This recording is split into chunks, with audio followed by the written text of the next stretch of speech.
Ladies and gentlemen, welcome to another edition of World Talks here on TVP World. I'm your host, Benjamin Lee, and please join me and my guests on this next interview.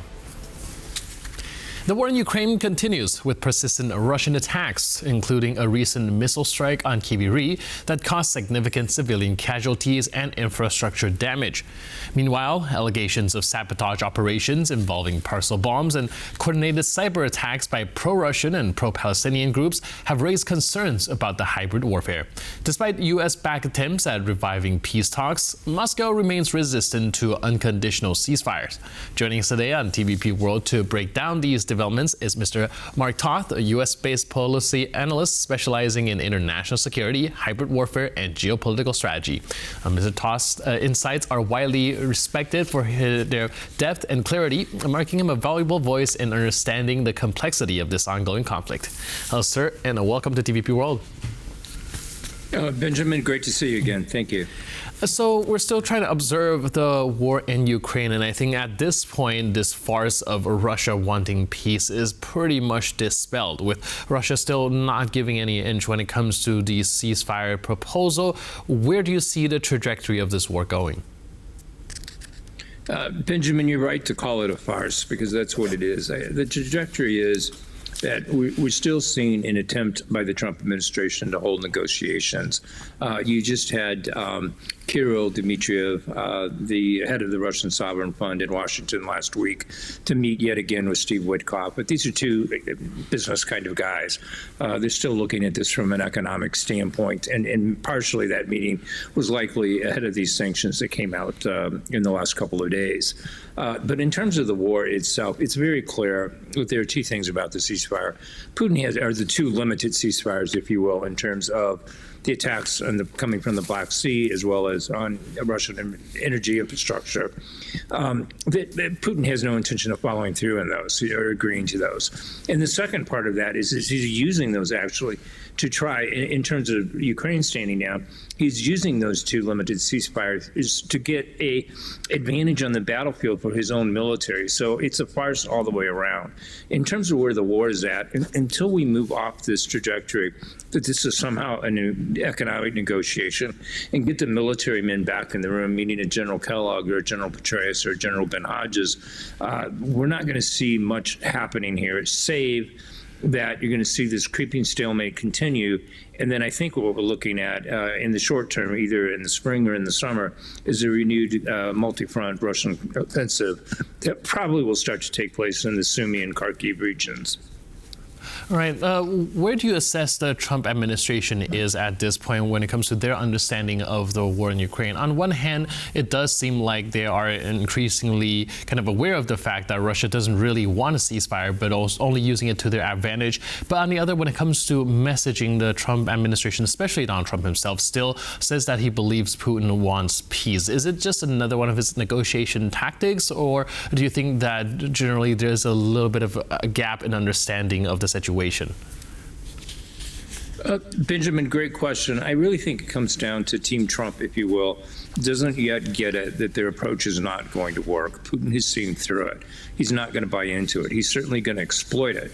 And I wrote about that last week for The Hill in Washington, D.C., where he's just doing this to buy time in order to get to this offensive that I just referenced coming most likely to Sumy and the Kharkiv Oblast. So from that standpoint, Trump has got to wake up, and the advisors around him, that this notion of a ceasefire, at least a comprehensive one that he first thought of, is simply not going to happen. We're not going to get there, though, until Trump changes his negotiators. As I just said, Steve Witkoff, the special envoy to the Mideast, who's also taken over being a special envoy, in effect, to Russia, he just doesn't have the competence, if you will, to negotiate this type of settlement. You need someone that can discuss head-on-head with the harsh military realities with Putin, that he's not going to win this war. If there's any good news, silver lining that we're seeing, it's the outgoing general in command of this theater, Kavoli, who's saying Ukraine's not going to lose this. But you need a military person to be negotiating this and taking that message to Putin. Right now, we don't have it. We've got a commercial real estate guy trying to do it, and that's just not sufficient. So I would argue that we're stuck in kind of a negotiating purgatory, where Trump still wants to see it happen on his terms. Putin, however, has no intention of doing that, and yet we're not seeing Trump move fast enough to get this to a point where it becomes a military negotiation as opposed to a more economic-centric negotiation.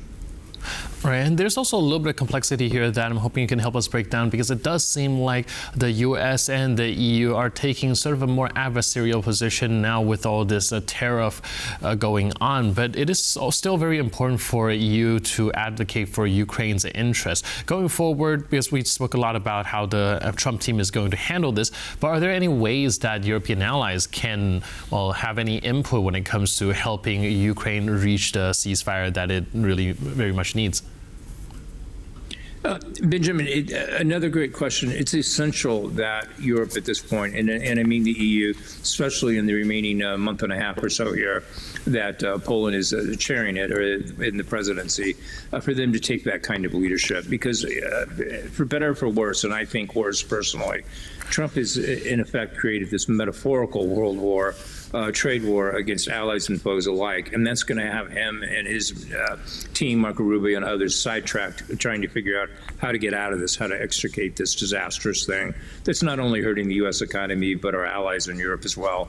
Poland in particular, I know there's some concern that your GDP could drop by 4 to 5%, according to Prime Minister Donald Tusk. So from that standpoint, it is going to be critical, at least in these next month or so, until this tariff thing settles itself out, and hopefully we get back to a more normal economic situation, globally speaking. It's going to be incumbent upon Europe to continue to take that lead. I do take note that French President Emmanuel Macron, he's been appointed to be the spokesperson for Europe in any negotiations with Putin, and I think that's a welcomed development, in the sense that he's been willing to go up to Putin and say, these are red lines, we're willing to put French troops in Ukraine if necessary, we're not going to let you get territory and the like. So you have someone that is at least giving him the strong messaging that to date, at least under the Trump administration, has been lacking. And I would also like to focus on the hybrid warfare that is taking place recently. There's reports of cyber attacks by pro-Russian and pro-Palestinian hacktivist groups, as well as alleged parcel bombs that's also targeting European countries. Do you see that the Russian is being more emboldened to take these sort of actions, or has it been something that's ongoing? And where do you gauge the level of these hybrid attacks? Do we see it increasing, or not so much? Benjamin, to different degrees, they've already been ongoing. You've seen it with the cable cutting in the Baltic Sea. The Chinese certainly are doing the same thing in terms of Taiwan, cutting their outlying internet services to outlying islands there. But also what we saw last summer in terms of the attacks that happened in Leipzig in Germany, in Birmingham in the UK, as well as in Warsaw in your own country, where you had the packages exploded. And now we know a lot more. Based on a Polish investigation, actually, we know that these perpetrators were basically organized by the GRU. Now, the GRU, for those who don't know, is Russia's military intelligence service, and that they're the ones that put this together. They put these explosive packages in things like cosmetic bags, massage pillows, to be shipped. And these things were timed. The person that actually did sent them clicked on the button so that a timer began, and then they were detonated, were designed to be detonated still in the cargo hold areas. But my interpretation of it is that was GRU and Russian messaging, basically telling the West, look, we've got this capability. If you continue to escalate your support of Ukraine, we're going to escalate in this hybrid fashion and potentially take out airliners. In that case, those airliners would all have been headed to the United States or Canada. So from that standpoint, it's concerning. That said, Europe cannot back down from this. You cannot allow Russia, and I do think they're trying to signal that again, that they're trying to get Europe to stand down. If you stand down now, you're only going to have to fight Russia later.